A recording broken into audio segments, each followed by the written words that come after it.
Good day, everyone, and welcome to our Understanding the Self subject. For today's class, we will have the Chapter 1, Lesson 2, which is about the sociological perspective of the self. And when we are talking about sociological, this covers the self, the society, and the culture. For today's class, we will have this three agenda. The first one, I will share with you your activity 3, which will be submitted next week in your Google Classroom. Second is the Five Monkeys Social Experiment. And lastly, we will uncover the meaning of the social self and the other factors behind it. Okay, for our lesson objectives, the first one is to explain the relationship between and among the self, society, and culture. Second is to describe and discuss the different ways by which society and culture shape the self. Third is to compare and contrast how the self can be influenced by the different institutions in the society. And lastly is to examine oneself against the different views of self that were discussed in the class. Before we proceed with our discussion, I want you to carefully listen as I will share with you your activity 3. What I want you to do is paste a picture of you when you were in elementary, in high school, and now that you are in college. Below the picture, you have to list down your salient characteristics that you remember and list them down, and after that, let's see if there will be differences. Okay? So, kahit ID picture or yung mga jeje pictures nyo pa nung nakaraan, no? Basta merong isang picture sa elementary, isang picture sa high school, at isang picture ngayong ikaw ay college na. Again, you have to list down sa ilalim ng picture kung ano yung mga kapansin-pansin na characteristics na naaalala mo. Halimbawa, doon sa picture or yung naaalala mo ng elementary ka, ikaw ay kalbo pa. Okay? Nung high school ka, nagkaroon ka na ng kaunting buhok. So, you have to list down yung mga kapansin-pansin na characteristics about you. Okay? And after doing that, no, we have an analysis. After having you examined yourself in its different stages in elementary, in high school, and in college, I want you to answer these questions. We have three questions. Una, ano-ano yung similarities in all stages of yourself? Ano-ano yung pare-pareho since elementary, high school, and until now na college, meron ka pa rin or similar ka pa rin. Halimbawa, nung elementary ka, may bangs ka. Nung high school ka, may bangs ka pa rin. At ngayong college, may bangs ka pa rin. So that could be a similarity of all those stages. Next, I want you to identify ano yung nagbago. Okay? Ano yung differences in the second column? Ano yung nabago nung elementary ka? Ano yung nabago nung high school ka? And then, nung college. And lastly, in the third column, I want you to identify ano kaya yung mga possible reason for these changes. For example, nag-undergo ka ng operation, no? Or other things, you have to state that in the last column. Ano yung naging dahilan kung bakit nagkaroon ng pagbabago sa sarili mo. Okay, I hope you are clear with your activity 3. I will upload the bin in your Google Classroom for this one. You don't have to print it, okay? But you can edit it out in the Word document and then saved as a PDF. And you can also have your photos printed, no? Halimbawa, gusto mo nakaprint o kaya naman ay nakakita ka lang ng picture mo sa inyong photo album. Okay? So, pwede naman na idikit mo sa bond paper. Okay? And then, write down your answers and then picturean mo na lang or i-scan mo na lang and then yun yung i-upload mo sa GCR bin. Okay? And before we formally start this discussion, kukwentuhan ko muna kayo. Okay? I will tell you the stories of five monkeys. Let's start our story with Once Upon a Time. Okay? Once upon a time, may group of scientists na naglagay sila ng limang monkey in a cage at sa gitna ng cage or kulungan, naglagay sila ng hagdan. Okay. At sa taas ng hagdan ay may saging. Now, what do you think will happen? Siyempre, as monkeys, their instinct hit in. Nagunahan sila pag-akyat ng hagdan para syempre kunin yung pagkain, kunin yung saging. However, every time may umaakyat na monkey sa ladder para kunin ang saging or ang banana, yung mga scientists, babasain nila ng cold water yung rest ng monkeys. Okay? Yung naiiwan na hindi nakipag-agawan. doon sa saging. After some time, syempre nakahalata din naman yung mga unggoy, ano, parang, "Wait lang, everytime may umaakyat ng hagdan, ng ladder, kumukuha ng saging, binabasa tayo ng malamig na tubig." So after a while, ang ginawa ng mga monkeys, every time may umaakyat sa ladder ay binubugbog nila. Kasi nga naman, parang ang unfair. Ikaw na yung nakikinabang, ikaw na yung may hawak ng saging, pero kami yung pinaparasahan, kami yung binabasa ng malamig na tubig. So ganun yung ginawa nila. After realizing yung consequences after getting to the ladder and getting the banana. At dahil dito, nung tumagal, no monkey would dare to go up the ladder, regardless of the temptation. Okay? Dito na ba natapos yung kwento sa tingin ninyo? Syempre, hindi pa.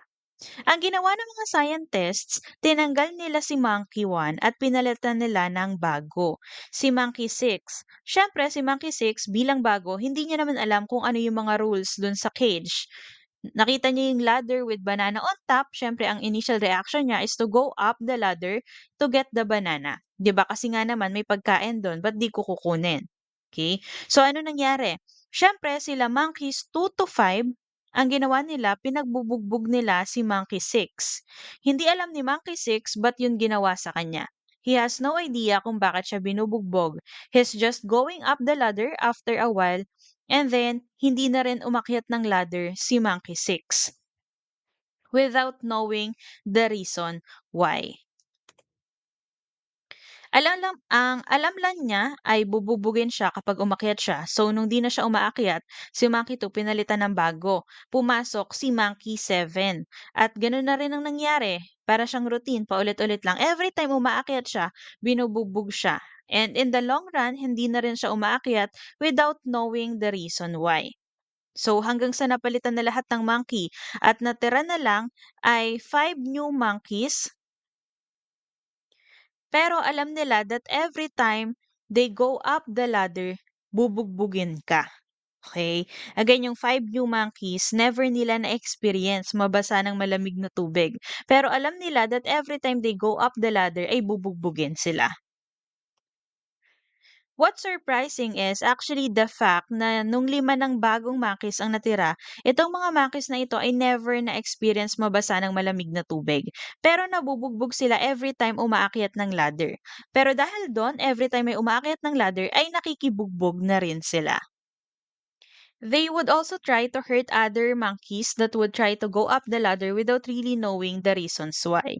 And then what was left was a group of 5 monkeys, even though never received a cold water, continued to be tough on all monkeys. Okay? And they attempt to go up the ladder and then get the banana. Now, if we could only talk to monkeys, we will ask them, "Why are you doing that?" More or less, they will answer, "I don't know.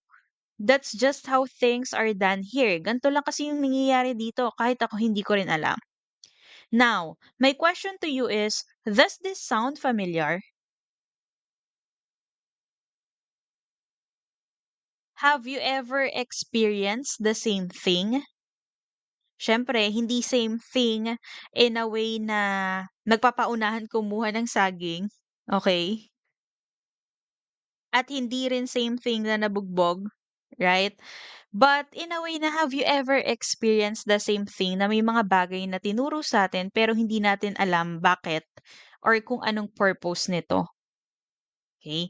So usually we can observe this sa mga pamahiin o kaya mga lumang paniniwala. Sasabihin sa atin pag may mga patay, no? Dapat daw ay ang daming dapat, ang daming bawal. Dapat daw yung mga bata tinatawid sa mga patay, pero alam ba natin yung purpose nito? Or are we following without even knowing that the reason why? Okay, so that's the purpose of our discussion for today. The story of Five Monkey ay hindi lamang kwentong barbero lang. This is actually an experiment conducted by G.R. Stephenson way back in 1967. Title, Cultural Acquisition of a Specific Learned Response Among Rhesus Maki. So in this video, in this lesson, we want to explore how other people or our society and our culture affects our behavior, our personality, and ultimately our perception of the self. In this video, we will discuss three sociologists, George Mead, Charles Cooley, and Irving Goffman. Itong three sociologists na ito, they look into how the self, the society, and the culture are interrelated. Kung paano natin binubuo ang sarili natin sa pamamagitan ng interaction natin sa iba't ibang tao. So kung paano yung opinion ng ibang tao ay nakakabago sa perception natin ng sarili natin at kung paano natin tinatry kontrolin ang opinyon ng ibang tao patungkol sa atin. Ang una sa ating listahan ay ang American philosopher and social theorist na si George Mead. He proposed the theory of the social self. Okay. The self is born of society. The self is inseparable from society and bound up with communication. It builds on social experience. This is largely a matter of taking the role of other with increasing sophistications, broadening out from significant others to greater complexity. So ano yung gusto niya sabihin dito? Sinasabi niya dito na yung self cannot be separated from the society.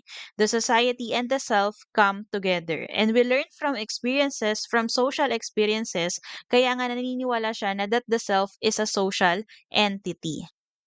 Naniniwala din si Mead that the self is created through social interaction. Nabubuo natin yung sarili natin sa pamamagitan ng pakikipag-interact sa other people. Siyempre, nagsisimula ito with our significant others or yung mga loved ones natin, mostly yung family natin. And then, yung process ng learning na ito ay kasabay ng matuto tayo magsalita. Okay, the moment we learn the language is also the moment we learn to develop ourselves. And then, three points were raised by Mead in the social self theory. Una, sabi niya, the self emerges from social experience. It is not part of the body and it does not exist at birth. Do you remember? If you remember, John Locke and his concept of tabula rasa, medyo similar sila. Kasi pinopoint out dito that we only begin developing ourselves when we interact with others. Pangalawa, social experience involves communication and the exchange of symbols.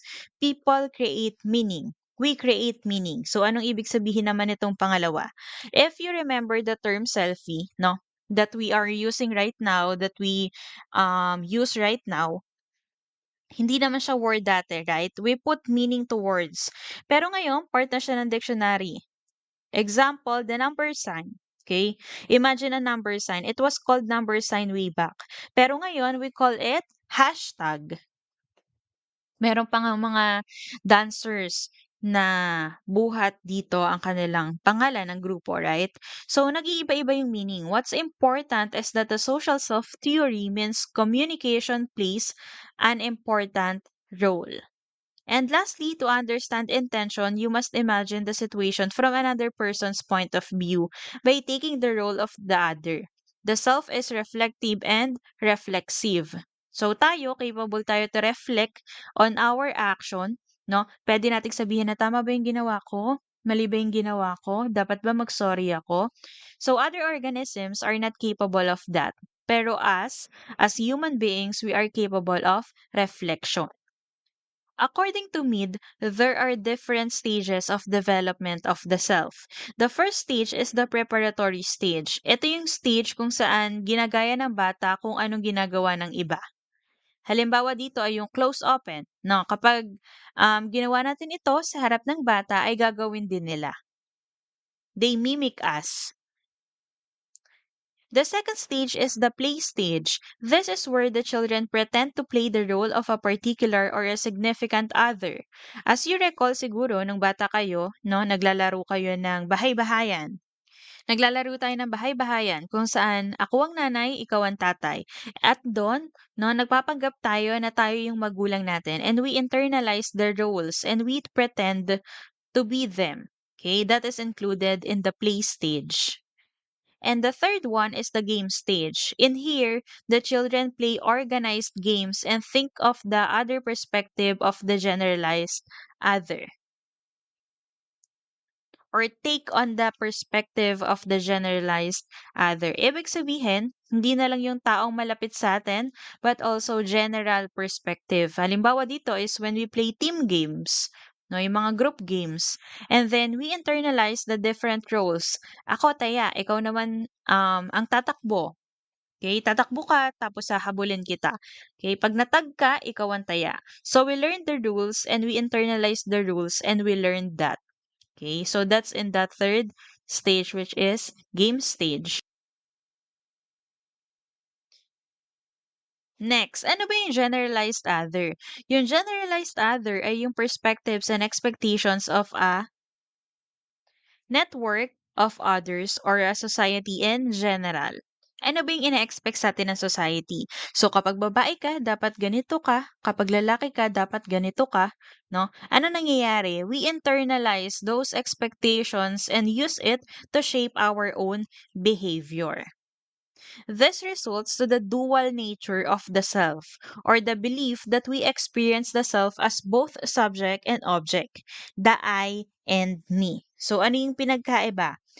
Yung I, spontaneous and unpredictable, ito yung part mo kung saan wala kang pakialam sa society.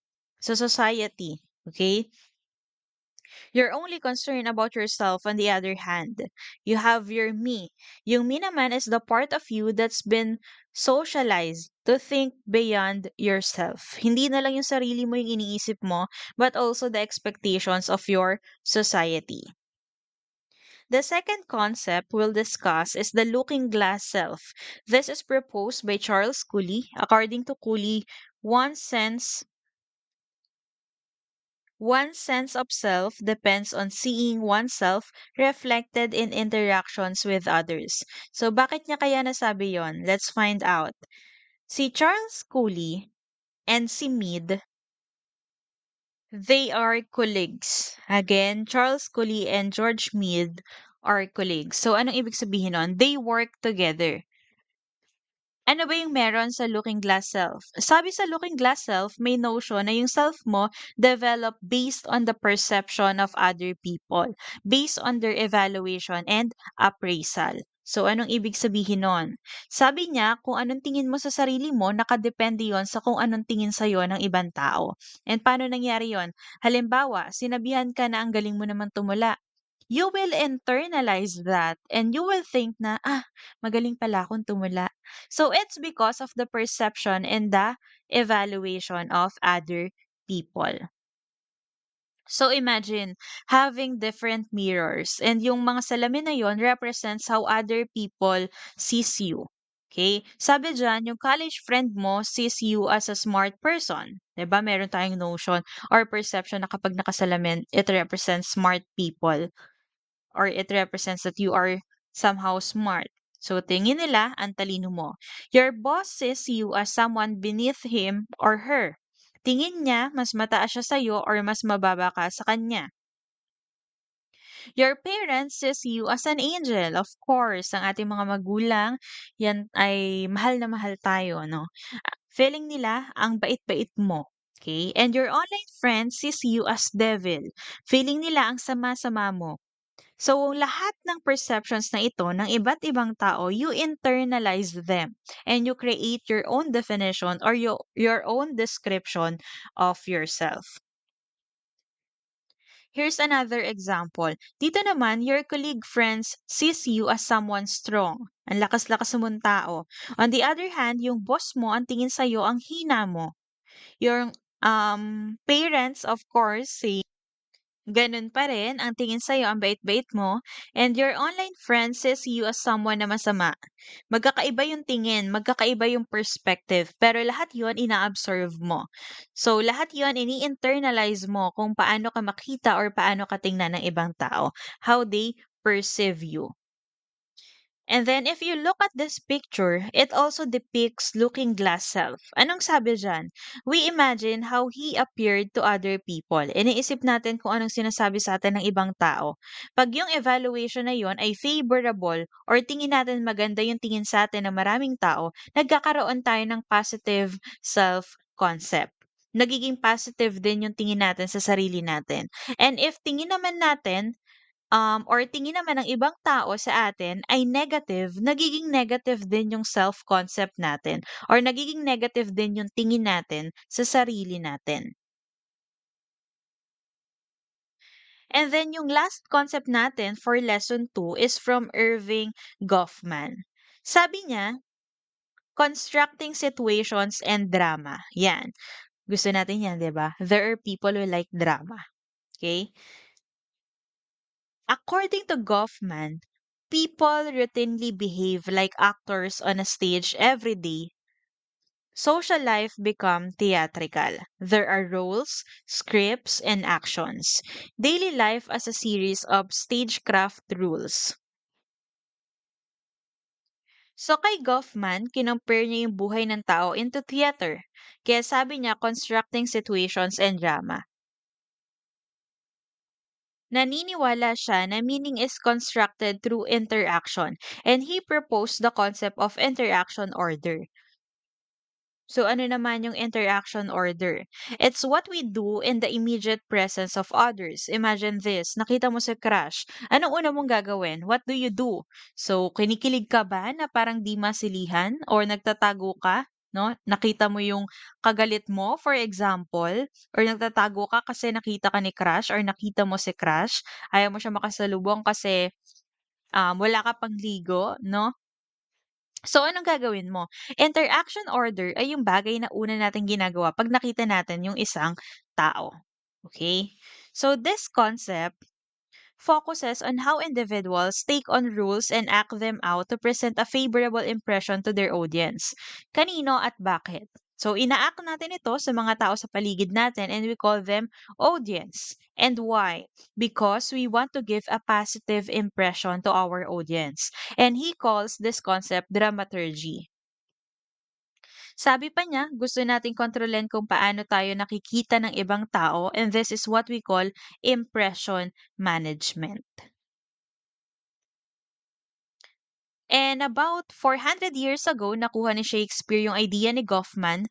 Sabi niya, all the world is a stage and all the men and women merely players. They have their exits and their entrances and one man in his time plays many parts. So, kinumpara niya din yung life natin in a stage, no, sa isang play at tayo raw ay mga actors lang in this life sa ating buhay. Meron tayong exits and entrances kasi hindi naman tayo permanent sa buhay ng isang tao, right? So sometimes may mga tao na nawawala sa buhay natin or nawawala tayo sa buhay nila. Meron ding entrances. We get to know other people, we get to know new people, at pwede mo rin sabihin na yung exit is when we die. And yung entrance naman natin ay yung ipinanganak tayo. Okay?